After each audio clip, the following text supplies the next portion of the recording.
Olá a todos, bem-vindos ao nosso encontro desta semana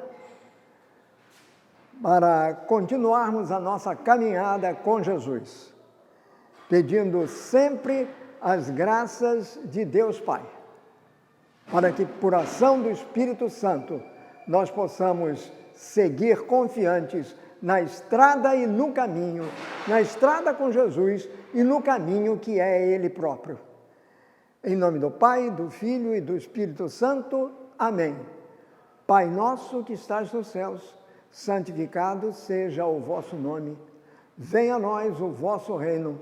Seja feita a vossa vontade, assim na terra como no céu. O pão nosso de cada dia nos dai hoje. Perdoai as nossas ofensas, assim como nós perdoamos aos que nos têm ofendido. E não nos deixeis cair em tentação, mas livrai-nos de todo mal. Amém. Em nome do Pai, do Filho e do Espírito Santo.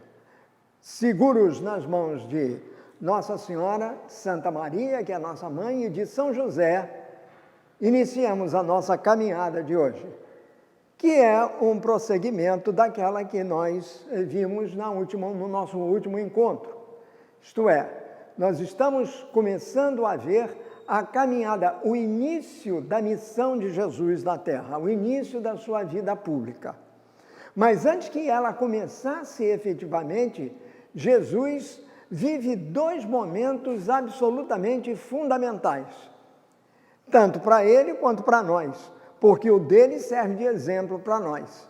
O que ele viveu, nós também, como cristãos, devemos viver. Esses dois momentos que Jesus viveu antes de iniciar a sua vida pública foram exatamente o seu batismo nas águas do Jordão por João Batista e depois, quando ele,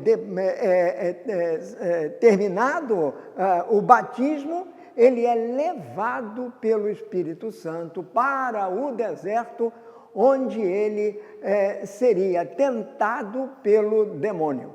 Então, esses dois momentos da vida de Jesus, o batismo e a tentação, eles servem de preâmbulo para o início da missão pública de Jesus.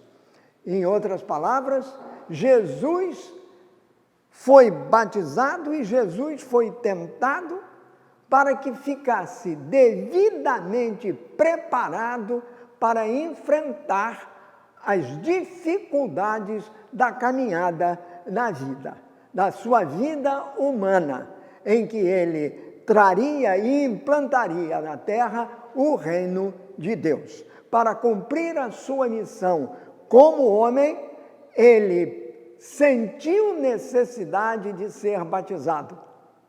E depois, já como homem, ele foi, como todos os homens, as criaturas humanas, tentado pelo demônio. Porque ele, assumindo a natureza humana, ele assume tudo. Assume o ônus e o bônus. Mais o ônus do que o bônus. De maneira que nós vamos ver, sempre sob a ótica de Marcos, esses dois momentos de Jesus. Os evangelistas sinóticos, além de Marcos, Mateus e Lucas, falam dos mesmos acontecimentos, porém cada um à sua maneira, como nós já vimos. Marcos é o mais sintético, é o mais objetivo, é o mais direto. Como nós vimos na vez anterior, Marcos não gasta palavras. Ele é econômico porque ele atinge diretamente o ponto, mas tudo o que ele diz tem um sentido que não é apenas o sentido do que está escrito, é o sentido daquilo que, evidentemente, ele precisa dizer. Portanto, nós vamos ouvir de Marcos o que ele realmente conta acerca do batismo e da tentação de Jesus. O texto é bem pequenininho, mas como eu disse, tudo começa quando Jesus resolve procurar João Batista, vamos colocar dessa maneira, para ser batizado. Antes de entrarmos exatamente no texto de Marcos, e aí observarmos como o batismo de Jesus é descrito, vamos ponderar alguns pontos que considero importantes para que entendamos claramente a razão de Jesus ter ido procurar o batismo. Afinal de contas, teria ele necessidade de ser batizado?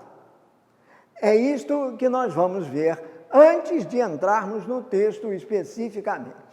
Muito bem. Jesus nasceu, depois Jesus vai morar em Nazaré com os seus pais, portanto, formando a família de Jesus, quer dizer, a família humana de Jesus. Ele vai para Nazaré, quer dizer, para a Galiléia, e lá ele passa toda a sua infância. A infância de Jesus, ela é relatada especialmente por Mateus e Lucas, mais especificamente por Lucas. É ele que nos dá detalhes minuciosos da infância de Jesus, falando dos seus pais, falando de Maria e de José, mas fala de Jesus. E até que Lucas, num determinado momento, diz que quando Jesus tinha 12 anos de idade, 12 anos, portanto, pela lei mosaica, ele já era considerado uma pessoa adulta, aos 12 anos. Hoje é um menino entrando na adolescência. Mas para a lei mosaica, naquela época, a partir dos 12 anos, o menino já era considerado como se fosse um homem adulto, e tinha que assumir responsabilidades de homem adulto. Muito bem. Sendo os pais de Jesus profundamente religiosos e respeitadores da lei, eles iam anualmente a Jerusalém por ocasião da Páscoa deles. Eles iam a Jerusalém para cumprir todos os preceitos pascais, como estava escrito no Êxodo e como estava no Deuteronômio, etc, etc. Portanto, iam a Jerusalém cumprir a lei, ou seja, visitar Jerusalém pelo menos uma vez por ano, por ocasião da Páscoa, era uma coisa compulsória para os judeus. Por isso é que nós lemos nos textos pascais, especialmente da última Páscoa, que é aquela em que Jesus morre na cruz, nós lemos no texto que Jerusalém está cheia de gente. Então, ela apanha uma população enorme porque vinha gente. E a gente de todas as partes do mundo, inclusive, para Jerusalém, a fim de cumprir o preceito. Então, havia os judeus crentes, os judeus observantes da lei, e havia também os outros estrangeiros que, de uma certa maneira, se viam atraídos por essa maneira de os judeus se relacionarem com o divino. Então, o mundo era totalmente pagão e tinha o judeu que adorava um único Deus, enquanto os outros eram politeístas. Mas muitos deles, evidentemente, eram pessoas esclarecidas. Os magos, por exemplo, eram pessoas esclarecidas que iam em busca do divino, do transcendente. Então, procuravam exatamente vivenciar com os praticantes da religião mosaica o que essa religião prescrevia para eles. Lá iam todos. Então, Jerusalém ficava cheia de gente. Era um enorme, uma população. Jerusalém mais do que dobrava o número de habitantes. chegava a ter, por exemplo, 200 mil, 300 mil pessoas em Jerusalém, isto naquela época, para vivenciarem aqueles dias de Páscoa. Então, voltando, Jesus ia com os seus pais a Jerusalém. A última indicação de Jesus em Jerusalém, como ainda um garoto, é justamente nessa época. Na época da Páscoa, em que ele, com 12 anos de idade, acompanha os pais ao templo de Jerusalém e lá, terminadas as celebrações pascais, quando o povo já está voltando para as suas casas, para as suas terras, para as suas regiões de origem, e lá vão Maria e José na caravana de peregrinos, muito parecido com o que se faz hoje, as grandes romarias, as grandes peregrinações, por exemplo, a Aparecida, não é? Lá a Juazeiro do Norte, terra do Padre Cício. Então, quando aquela imensa multidão vai em caravana e já está voltando aí, nós sabemos disso por Lucas, os pais de Jesus dão pela falta dele. Quer dizer, dão pela falta de Jesus. Descobrem que Jesus não está na caravana. Aí voltam ansiosos, com aquela angústia, toma conta do coração, da alma deles, por terem perdido o menino. E depois de 3 dias, ele é encontrado no templo, junto aos doutores, debatendo com eles. Quer dizer, numa conversa mais elevada, numa conversa transcendente, não estavam falando abobrinhas, falavam da lei de Deus, falavam das coisas pertinentes ao divino, ao Deus que era o Deus deles todos, o único Deus. E Jesus está lá no meio deles. E eles estão admirados com aquele menino que fala com um certo conhecimento, quer dizer, fala de uma maneira que um garoto de 12 anos de idade não iria falar. Muito embora, repito, ele já fosse considerado uma pessoa adulta, pelos 12 anos que tem. Muito bem, aí os pais o encontram depois de 3 dias, não vamos entrar nisso, mas apenas relembrar que este é um dos mistérios do Rosário, né? Um dos mistérios do texto, mistérios gozosos. Quer dizer, Jesus apresentado ao templo e depois Jesus, é o 5º mistério gozoso, Jesus é encontrado entre os doutores do templo. Sempre no templo, sempre em busca do templo. Por quê? Porque Jesus, ao nascer, foi oferecido a Deus no templo. Ele era propriedade de Deus.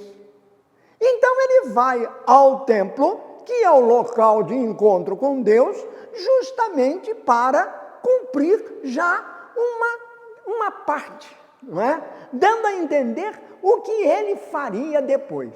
Mas o ponto que eu quero referir é o seguinte: terminada esta parte, Marcos termina esse relato da infância, Lucas termina esse relato da infância de Jesus dizendo que o menino voltou com os seus pais para a casa deles em Nazaré, voltou para Nazaré, onde ele crescia em idade, em graça, em sabedoria, diante de Deus e dos homens.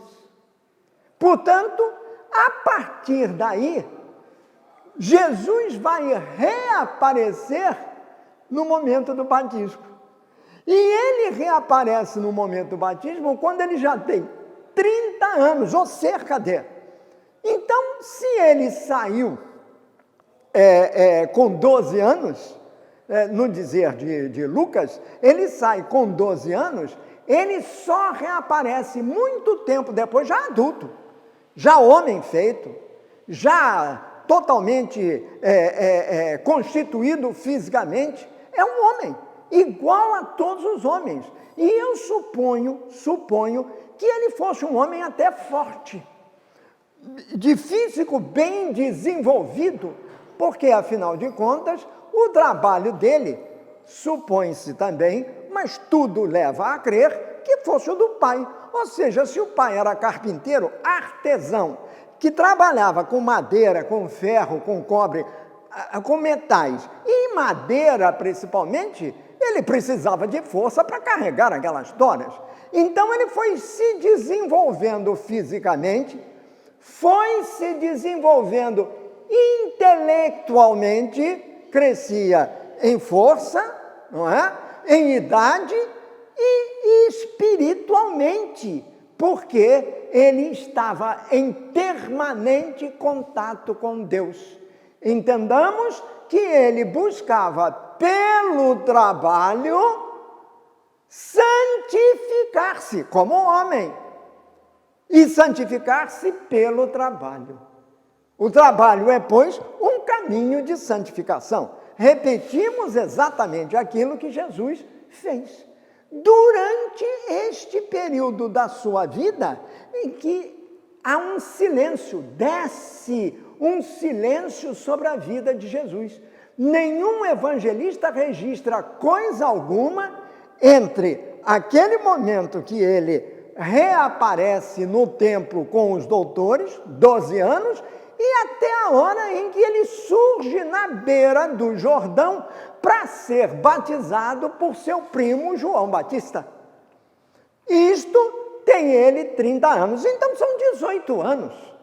Esses 18 anos que separam a última referência a Jesus do momento do batismo, esses 18 anos, Jesus vive na sombra. Jesus vive na ignorância do mundo. O mundo ignora a existência dele, mas ele não ignora a existência do mundo. Podemos admitir e devemos admitir que esse período é um período de crescimento para Jesus.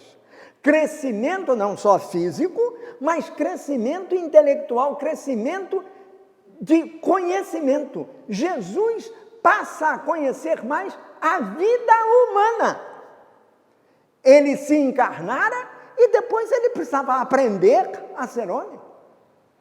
Ele precisava aprender as coisas dos homens, porque ele vivia como homem. E nesse aprendizado, ele certamente passou a conhecer não apenas as alegrias, mas as tristezas, as angústias, os obstáculos, a dureza da vida humana, e principalmente porque na terra em que ele vivia, a terra em que ele vivia era uma terra dominada por potência estrangeira, que era Roma, compreendeu? E também presa aos dirigentes de Israel, especialmente os dirigentes religiosos, que punham uma canga pesadíssima nos ombros do povo. Então são duas tiranias, a tirania estrangeira e a tirania dos próprios dirigentes. Jesus vive tudo isso. Jesus cresce no meio disso e Jesus aprende a ser homem, ser criatura humana assim. Ele nasceu homem, era reconhecido como homem, a sua forma era humana, lá estava ele, exercendo provavelmente o ofício do pai, que era artesão, lá estava ele, conhecido de todo aquele vilarejo, considerado o último de todos em Israel, porque ele não é citado uma única vez no Antigo Testamento, nas Escrituras de Israel. Nazaré não tem a menor importância, é um lugarejo desconhecido. Lá está Jesus, que cresce nesse lugar e cresce conhecendo as coisas boas e as coisas más. E com isso ele se forma como homem. Quer dizer, o seu caráter humano,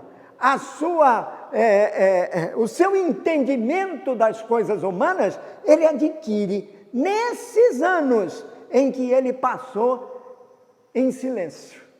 Passou ignorado por todos, mas não pelos seus conterrâneos, por aquelas pessoas que o conheciam.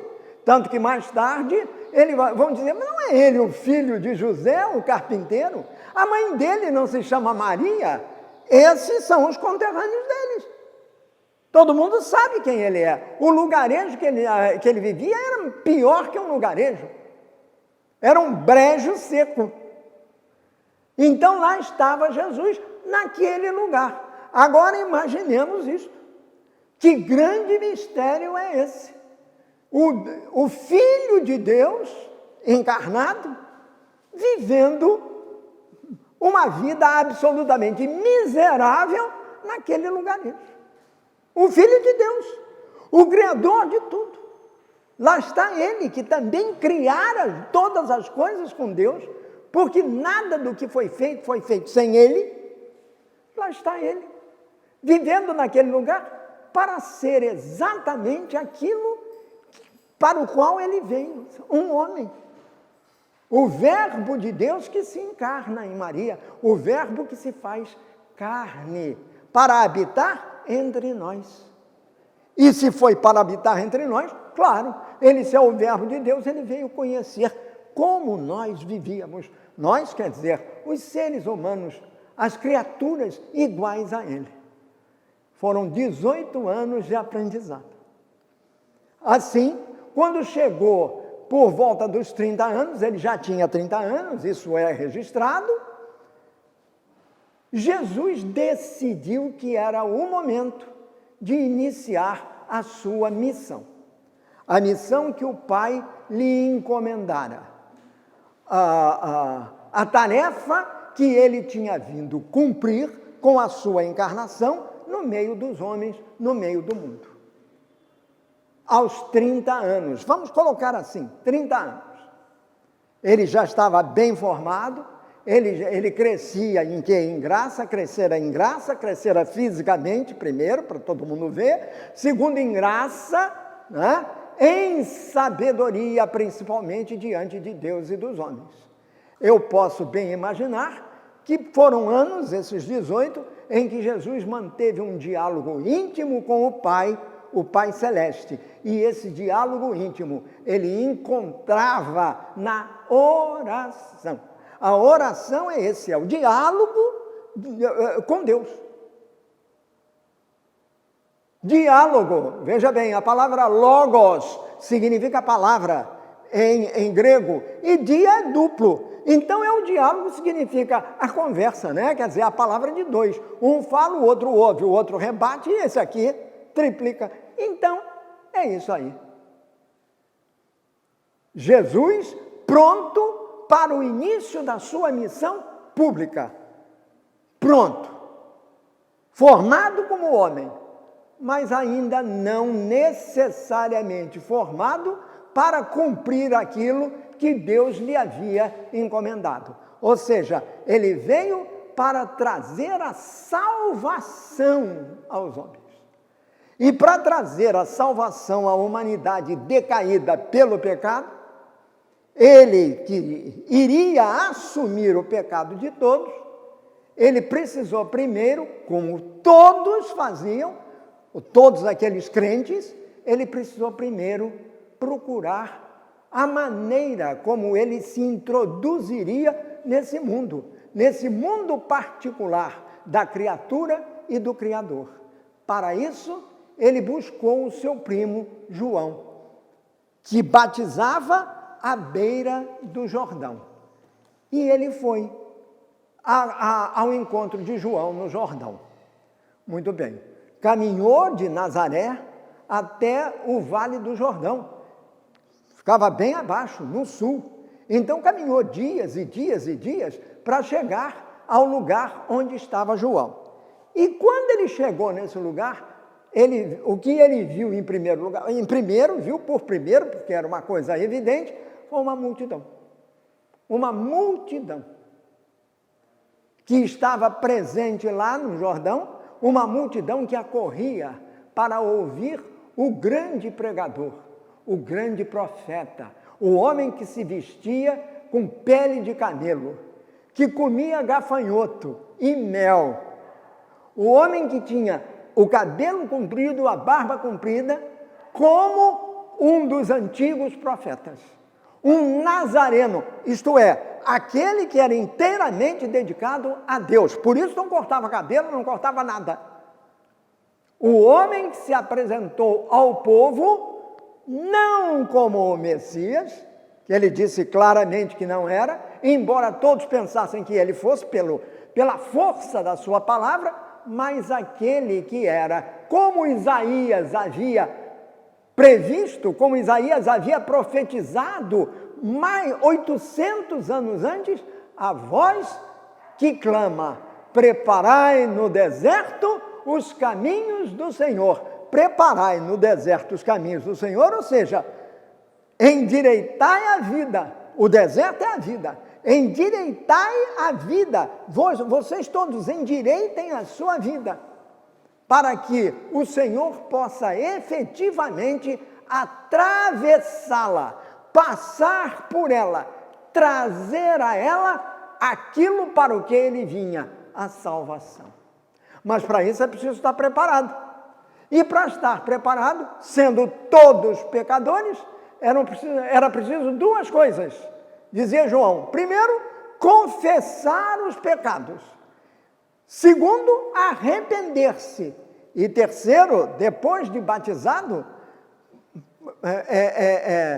promover em si mesmo uma verdadeira metanoia, ou seja, uma transformação de ponta cabeça. Isto é, o homem velho dar lugar ao homem novo.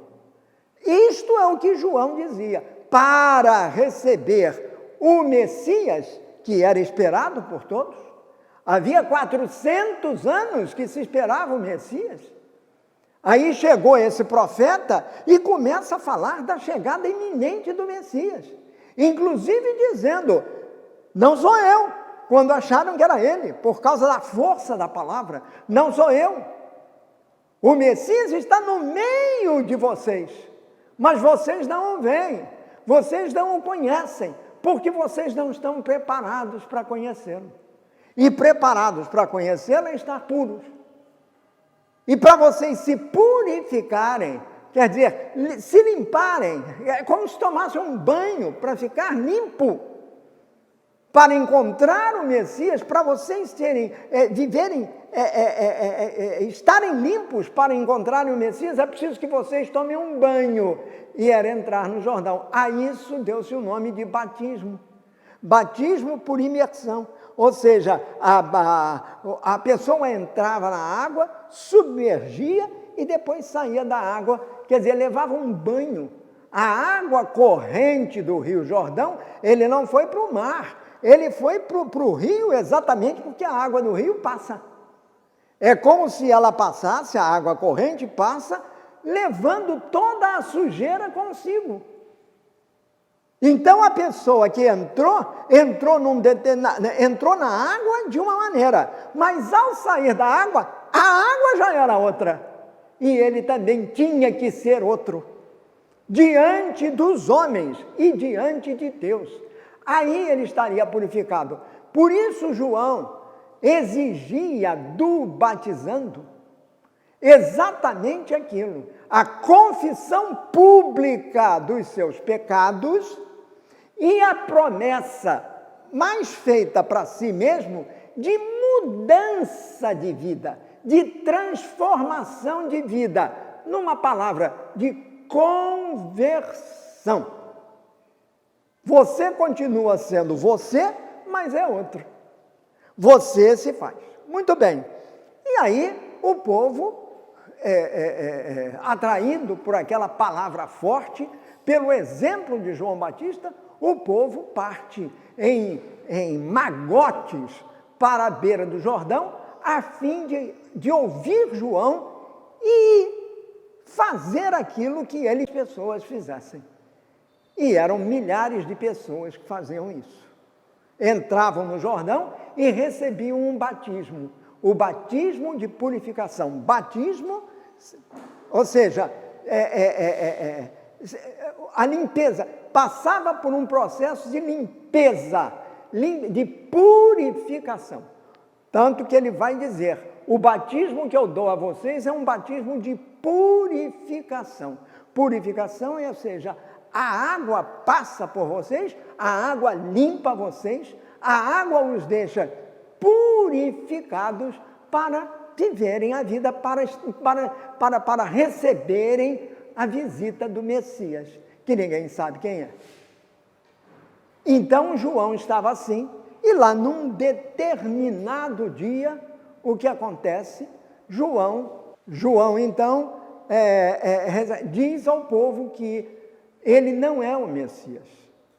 Ele não é o Messias, porque ele batiza na água, mas aquele que virá, que é o Messias, promoverá um batismo diferente, mais forte, mais poderoso que o dele, porque essa pessoa é mais poderosa do que ele.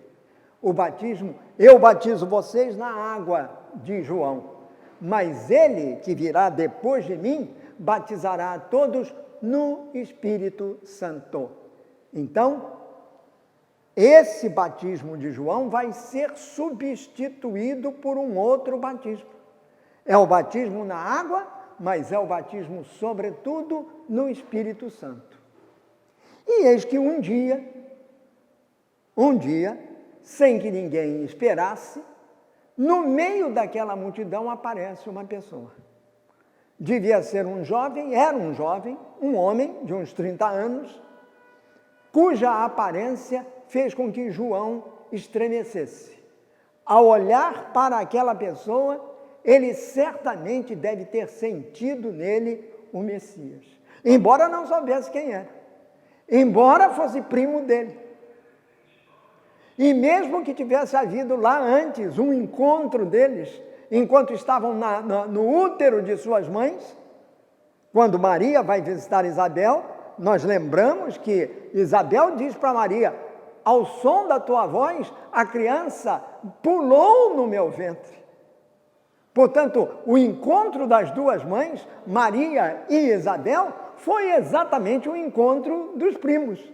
O encontro de Jesus no útero de Maria e o encontro com João no útero de Isabel, sua mãe, João 6 meses mais velho do que Jesus. Muito bem, então o que acontece? João, ao olhar aquele rapaz, ele desce e vem para João.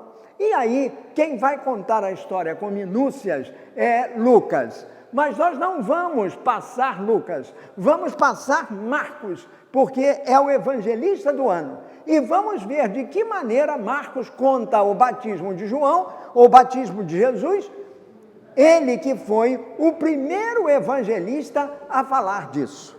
Então diz assim, o batismo de Jesus, vamos ver, é o capítulo 1, os versículos 9 a 11. Vamos começar por esse. Então, versículos 9 a 11, e vamos ver versículo por versículo, para entender exatamente o que Marcos quer nos falar. Então diz assim, nessa ocasião, qual é a ocasião? É a da pregação de João, é do anúncio de João, de que o Messias estava por chegar, de que o Messias estava no meio do povo, mas o povo não o conhecia. O anúncio de João a partir do batismo que ele dava às pessoas, do batismo que ele fazia nas pessoas. Então, o batismo dessas pessoas, João servia para João como uma preparação para o verdadeiro batismo, que o Messias traria. Então, nessa ocasião em que João pregava à beira do Jordão, Jesus veio de Nazaré. Marcos faz questão de explicitar isto. Uma pequena cidade da região da Galileia. Então, Jesus veio de Nazaré. Jesus é Jesus de Nazaré. O Jesus é o Jesus nazareno. Ele veio de Nazaré. Ora, o que é Nazaré? Nazaré é uma pequena cidade da Galileia, mas é uma cidade que não tem importância nenhuma. Não aparece no mapa, não aparece na história de Israel. E se não aparece na história de Israel, para o israelita não significa nada, especialmente para o judeu. Então Jesus veio de Nazaré. Ora, nós podemos imaginar, quem é Jesus? É o Filho de Deus. Que entrada mais humilde, mais simples. Nada apoteótica, o que se podia esperar da entrada de Deus na história humana? Uma entrada apoteótica, uma entrada marcada por fogos de artifício. Mas não, Deus não se revela dessa maneira. Moisés, no alto da montanha, ouviu o vento, ouviu o raio, veio a chuva, veio o terremoto, em nada disso estava Deus. Mas quando ele ouviu o sussurro do vento, a brisa suave passando diante dele, aí ele descobriu Deus. Deus chega assim, na humildade, na simplicidade, quase se escondendo das pessoas. É assim que ele chega, já aí nos ensinando uma grande lição. Veio para os outros, não veio para si. O protagonista da história não é ele, o protagonista é Deus. É aquilo que Deus quer para a criatura. Deus quer salvar a criatura, então ele vem para a criatura, para fazer isso. É esse Jesus que aparece, vindo de uma pequena cidade da região da Galileia. E diz Marcos assim, simplesmente, ele chegou e foi batizado por João Batista no Rio Jordão. Foi batizado por João Batista no Rio Jordão. Este momento, é claro, isso é contado por Lucas de uma outra maneira. Então, essa maneira que Lucas conta, nós só vamos entrar no seguinte detalhe. Note bem, o batismo pregado por João era precedido da confissão dos pecados. Então o povo, o candidato a ser batizado, o neófito que ia ser batizado, primeiro ele tem que confessar os seus pecados. Ora, quem é Jesus? Não é o Filho de Deus? É claro que as pessoas ali não conheciam, mas ele sabia quem era. Tanto que Lucas vai dizer mais tarde que João vai chegar para Jesus e vai dizer o seguinte: eu é que tenho que ser batizado por você e você é que me pede o batismo? É assim que João e Jesus se apresentam, um ao outro. João não entende aquilo, mas ele sabe que está diante do Messias. Ele que devia ser batizado pelo Messias, simplesmente ouve espantadíssimo, ouve estupefato o Messias pedir a ele para ser batizado. Batizado por ele, João. Então, quando Marcos diz, e foi batizado por João, há de trás disso toda uma história. A segunda, Jesus, sendo o Filho de Deus, tem pecado? Absolutamente não. Deus é impecável. O Filho de Deus é impecável, quer dizer, não tem pecado. Hebreus diz, Jesus é absolutamente, inteiramente, totalmente humano, menos uma coisa, no pecado. Ele é puro, de uma pureza absoluta. Ele é a essência da pureza. No entanto, ele se apresenta no meio de pecadores como se pecador fosse, para receber o batismo de João, da purificação. Batismo de purificação. Como isso é possível? É um grande mistério. Um mistério que está posto diante de nós para ser desvendado, para ser desvelado. Por que Jesus quis fazer assim? A resposta, bem simples, bem breve, bem rasteira, é uma só. Ele era um homem. E ele agia em todos os sentidos como um homem. Então ele se coloca no meio dos pecadores, mesmo não tendo pecado, para viver como pecador aquele momento de limpeza espiritual. Ele assume neste momento o pecado de todos, que ele vai carregar. Ele assume o pecador que está ali, cada um deles, para, entrando na água e dela saindo purificado como os outros, purifique também e verdadeiramente os demais. E isso Marcos nos revela da seguinte maneira: no momento em que estava saindo da água, então Jesus mergulhou na água e depois sai da água. Isso não nos remete para uma outra coisa? Esta não é uma imagem que nós temos diante de nós, entrar na água e sumir na água, morrer. E depois subir da água, sair da água e subir, renascer.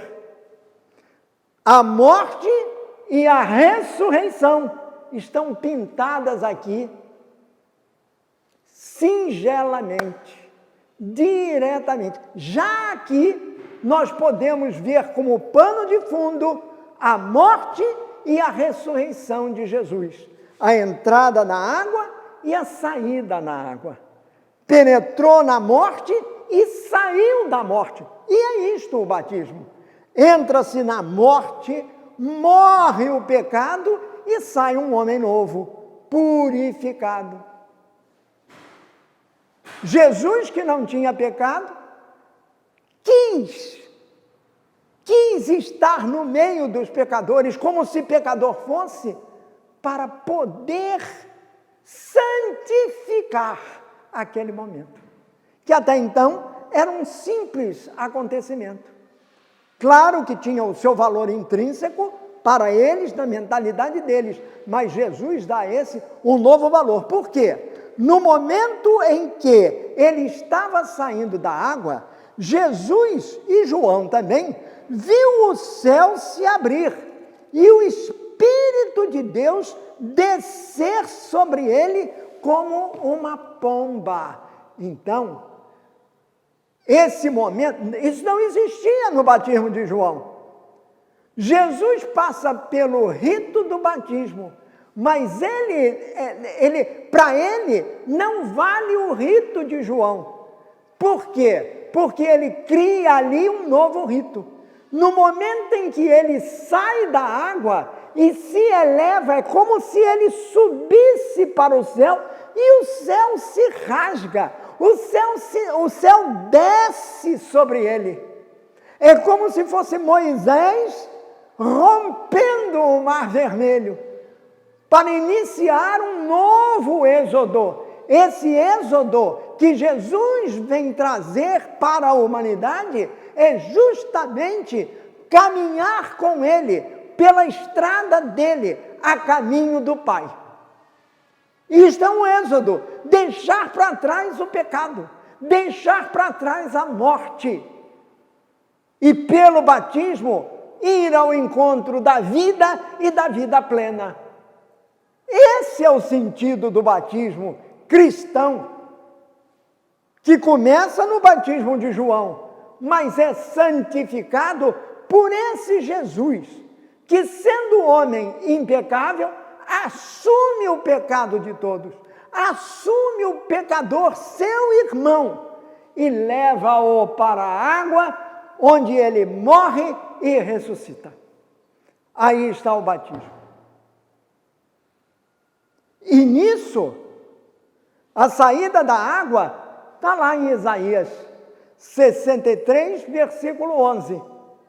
E Isaías 64, quando ele pede que o céu se rompa, que o céu se abra, é aqui. Até porque no texto grego, no texto original, não é o céu se abriu, é o céu se rompeu. Usando a mesma palavra de Isaías aqui no capítulo 64, versículo 1 para frente. Rompa-se o céu, rompa-se o céu. Quando é que o céu se abriu? Quando é que o céu foi rompido? Justamente na hora que Jesus saía da água e se elevava para o céu. Aí o céu desce, e desce em forma do Espírito, em forma de pomba. Em forma de pomba. As pessoas pensam que desceu uma pombinha sobre Jesus. Não. É porque para escrever isso, era preciso escrever de uma maneira que as pessoas entendessem. Eu, você, o Papa, tudo tinha que entender de uma maneira humana. Então colocou-se a pomba, e a pomba passou a ser a representação do Espírito Santo. O Espírito Santo desce como se fosse uma pomba. E o que aparece aí? O que surge diante de nós? A figura exata da Santíssima Trindade. Nós temos o Pai que está no céu. Nós temos o Filho que está subindo para o céu, no batismo. E temos o Espírito Santo que desce sobre o Filho, para justamente santificar, quer dizer, tornar mais santo aquele que já era santo. Então lá está, quando desceu como uma pomba sobre ele, e do céu veio uma voz que disse: Tu és meu filho muito amado, em quem eu me comprazo. Quer dizer, em ti ponho toda a minha alegria. A voz de quem? A voz do Pai, a voz de Deus, que se diz, que apresenta Jesus, melhor dizendo, revela Jesus para todos. João ouve isso. Depois ele vai dizer que ele ouviu e viu. Então a história, Deus é quem revela o Filho. Se houvesse alguma dúvida sobre quem era Jesus, a dúvida estaria tirada para as pessoas de boa fé, é claro. Quem não acredita, não acredita. Mas para todos nós, e estamos falando para nós mesmos, há muita gente que se diz crente e não é, porque falta a força da fé verdadeira. Então Jesus é revelado como Filho de Deus por seu Pai, ao chamá-lo, ao dizer diretamente para ele: Tu és meu filho muito amado, aqui, na palavra de Marcos. Tu és meu filho muito amado, em quem pus toda a minha alegria. O verbo em latim é complacere. Complacere significa com prazer. Quer dizer, com prazer eu digo isso. Com prazer eu anuncio isso, com prazer eu revelo isso, porque o amor que eu sinto pelo meu filho é o amor que ele dá a todas as pessoas, a ponto de fazer o que ele acaba de fazer. De transformar o batismo de João, que era um batismo de purificação, aquilo que João tinha dito antes. Ele é mais poderoso do que eu, ele é mais forte do que eu, porque eu batizo na água, mas ele batizará no Espírito. E não é só é com o Espírito Santo, que desceu sobre ele e tomou conta dele. Jesus age sempre por impulso do Espírito. O Espírito está em Jesus, ligado intimamente a Jesus. E esse Espírito é o Espírito de Deus. Então, junto com Jesus estão Deus e o Espírito Santo. E os três formam a Santíssima Trindade: Pai, Filho e Espírito Santo. Aqui revelado, no momento do batismo de Jesus, pelo próprio Deus, Deus Pai, ao revelar o seu Filho, Jesus, dizendo diretamente para ele: Tu és meu Filho muito amado.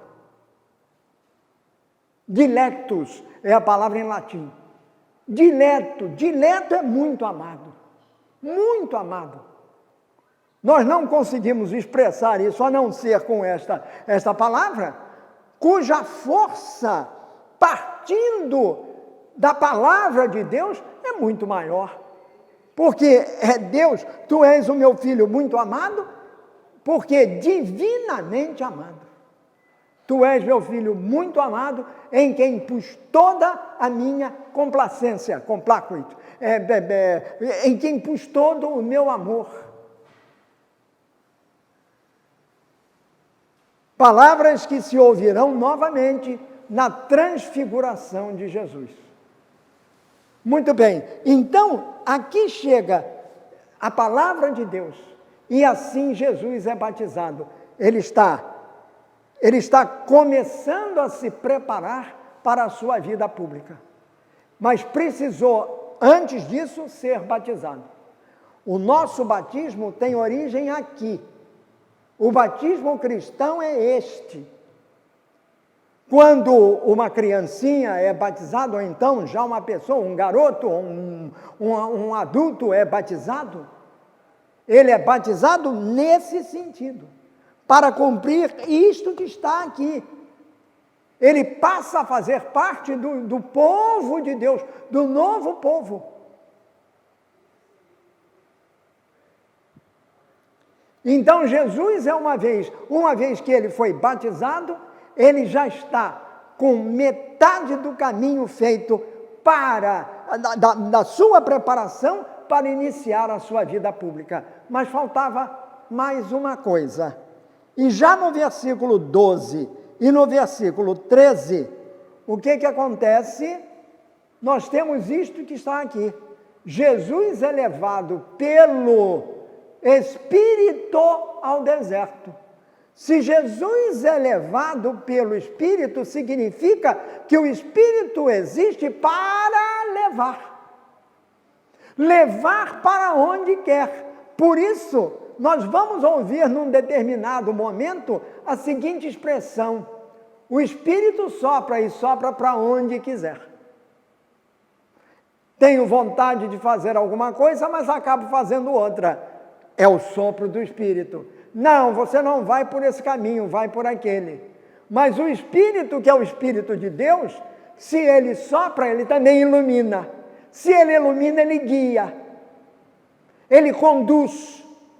Então o texto aqui, nessa tradução, diz que Jesus, quer dizer, depois o Espírito Santo fez com que Jesus fosse para o deserto. O Espírito Santo fez com que Jesus, quer dizer, impeliu Jesus, levou Jesus para o deserto. O texto vai seguir. Por que o deserto? O deserto lembra também o Antigo Testamento. Quando Deus retira o povo da primeira aliança, da escravidão do Egito, essa é a primeira libertação, é a da escravidão do Egito, o que acontece? Ele conduz o povo até a beira do Mar Vermelho. E lá o mar é rompido. O povo passa a pé enxuto. É aquela entrada na água e a subida da água. Mais tarde, antes de entrar na terra prometida, eles vão ter que atravessar o Jordão, ali naquele lugar onde João Batista estava batizando. Então, a água é um elemento que está sempre presente nisto, porque significa purificar-se. Atravessar a água significa deixar para trás o que é ruim, o que é mal, a roupa velha, e atingir a outra margem para assumir uma nova roupa, para se transformar num novo homem, numa nova mulher. A isso dá-se o nome de conversão. E é esse o sentido exatamente da nossa caminhada na vida, quando nós vamos nos convertendo a cada dia. Muito bem, então Jesus foi impelido para o deserto. O deserto. O povo de Israel atravessou, foi impelido, foi levado pelo Espírito a atravessar o Mar Vermelho, a pé enxuto, e Deus leva o povo para o deserto. Por que o deserto? Porque o deserto é um lugar de encontro com Deus. Mas na lei judaica, no Levítico, capítulo 16, versículo 15, lá está escrito que o deserto é o local de habitação do demônio. Satanás habita o deserto. Então, isto significa que nós estamos, o deserto é, na realidade, o símbolo, a imagem, a figura da própria vida. A vida é um deserto a ser atravessado. Mas é um deserto a ser atravessado, um deserto cheio de obstáculos. Primeiro, das tentações, segundo, dos obstáculos, das quedas, das pedras no caminho, do sofrimento, das angústias, porque aí habita o demônio. A tentação existe durante a vida ao nosso redor, e ela é sedutora. Mas o deserto é também um lugar de encontro com Deus, porque foi no deserto que Deus formou uma aliança com o povo. Deus quis se tornar um com o povo e conduziu o povo ao deserto, onde ele enfrentaria imensas dificuldades, passaria 40 dias. E porque ele passou 40 dias no deserto, Jesus também. Diz o texto que Jesus, durante 40 dias, ficou no deserto, sendo tentado por Satanás. O habitante principal do deserto, Satanás. Portanto, ele conduzido pelo Espírito, ele que já estava batizado, tinha purificado, passou por mais esta purificação, a da tentação, a de vencer a tentação. E Satanás não o deixou um minuto sequer, durante 40 dias e 40 noites. Ele foi tentado por Satanás para desistir da sua missão. E não pensem que Satanás é aquela figura de chifrinho com uma forqueta na mão, um rabo comprido. Nada disso. O diabo sempre se apresenta muito bem vestido e com palavras sensuais e sedutoras para nos carregar para o abismo. Pois foi assim que Jesus foi tentado. Foi uma dura provação, que é muito bem contada por Mateus e por Lucas. Mas Marcos aqui só diz isto. Por que Jesus, primeiro, foi batizado assumindo o pecado que ele não tinha? E segundo, porque foi levado para o deserto?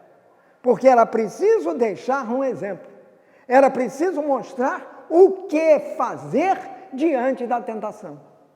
E não se diga que Satanás fosse livrar Jesus com facilidade. Nós aprendemos com Lucas que Satanás ficou com Jesus aqueles 40 dias. Diariamente. Só no final, quando Jesus dá-lhe um pontapé definitivo, é que Satanás o deixa. Mas deixa Jesus, diz o texto lucano, por um tempo. Durante a vida pública de Jesus, ele vai ser tentado várias vezes. a abandonar a sua missão, inclusive pelos seus discípulos. E a maior das tentações vai ser na cruz, quando já pregado nela, o povo passava embaixo gritando: se és o Filho de Deus, desce da cruz, salva-te a ti mesmo. Isto é tentação.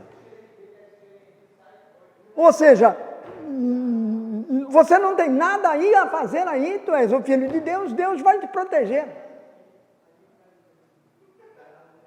Então aí o que acontece? Acontece que Jesus enfrenta o demônio, porque esta era a missão dele, como homem.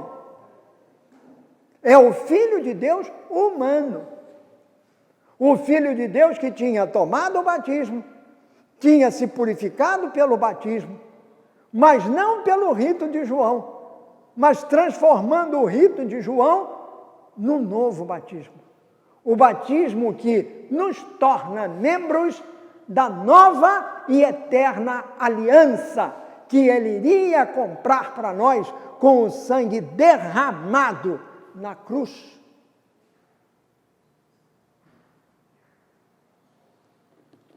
E São Marcos termina esse relato no versículo número 13, dizendo que Jesus ficou lá no deserto durante 40 dias, sendo tentado por Satanás.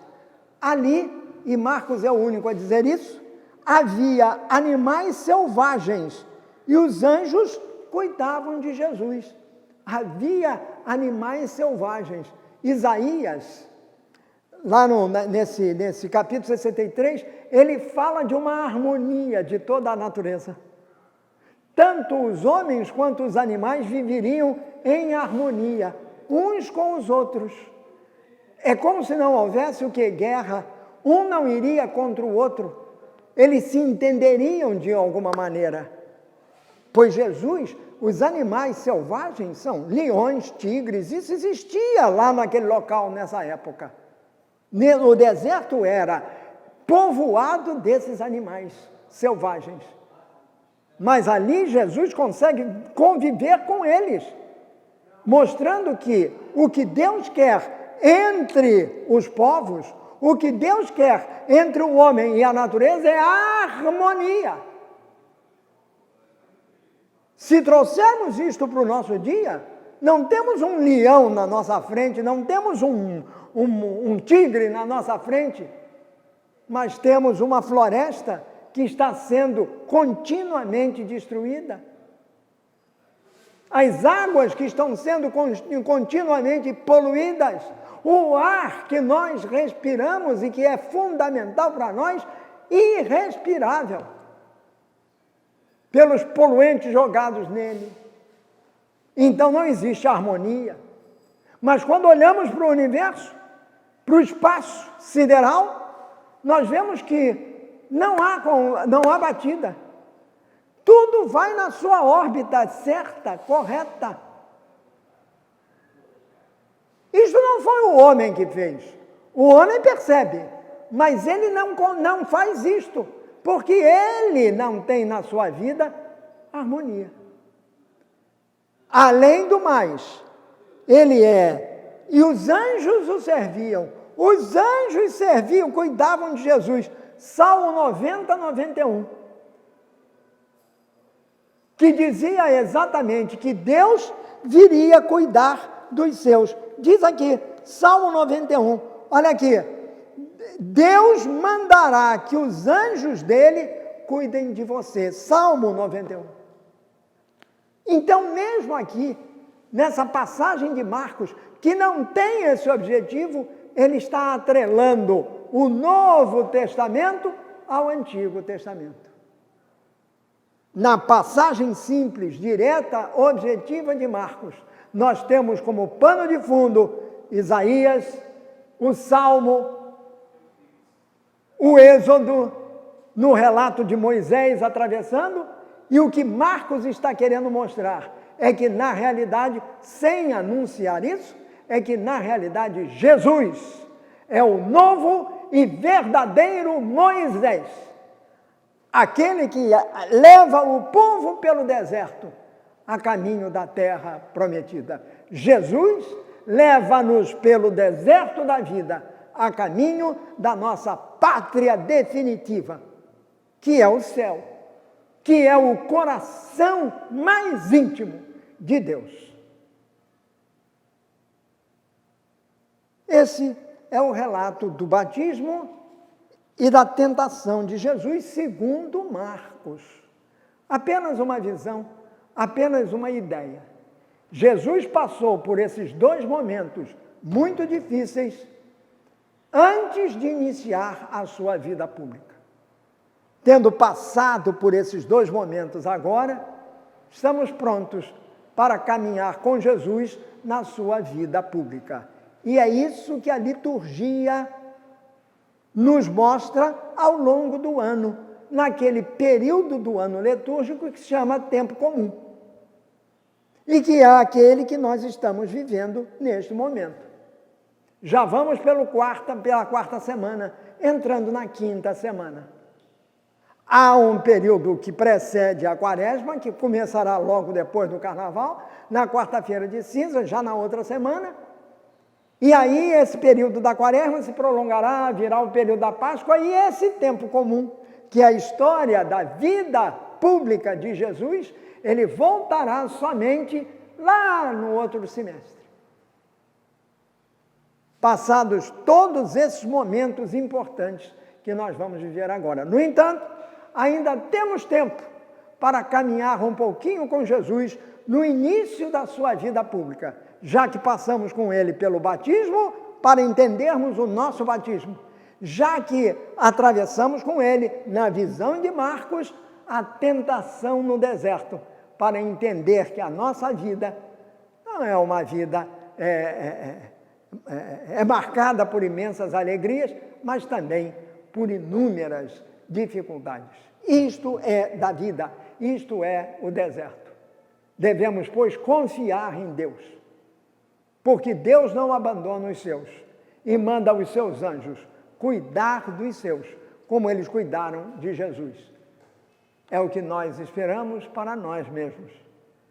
Peçamos a Nossa Senhora e a São José que nos ajudem nessa caminhada, que nos deem forças para que possamos perseverar na fé, para compreender na nossa vida o sentido do nosso batismo, a fim de vivermos segundo o nosso batismo. Nascemos para fazer aquilo que Deus quer que a gente faça. Pois vivamos com essa certeza de que, atravessando o deserto da vida, nós não estamos sós. Porque primeiro, antes de nós, Jesus fez isso para a gente. Fez isso como a gente. A fim de que nós pudéssemos, com o seu auxílio, vencer as dificuldades da vida. Confiemos e continuemos na nossa caminhada ao lado dele. Agradecidos a Nossa Senhora por essa ajuda de hoje e de sempre. E a São José, digamos do fundo do coração: Ave Maria, cheia de graça, o Senhor é convosco. Bendita sois vós entre as mulheres, e bendito é o fruto do vosso ventre, Jesus. Santa Maria, Mãe de Deus, rogai por nós, pecadores, agora e na hora de nossa morte. Amém. Nossa Senhora das Dores, rogai por nós. São José, rogai por nós. São Paulo da Cruz, rogai por nós. São Marcos, rogai por nós, em nome do Pai, do Filho e do Espírito Santo. Amém. Obrigado a todos e até o nosso próximo encontro no caminho de Jesus, com Jesus. Amém.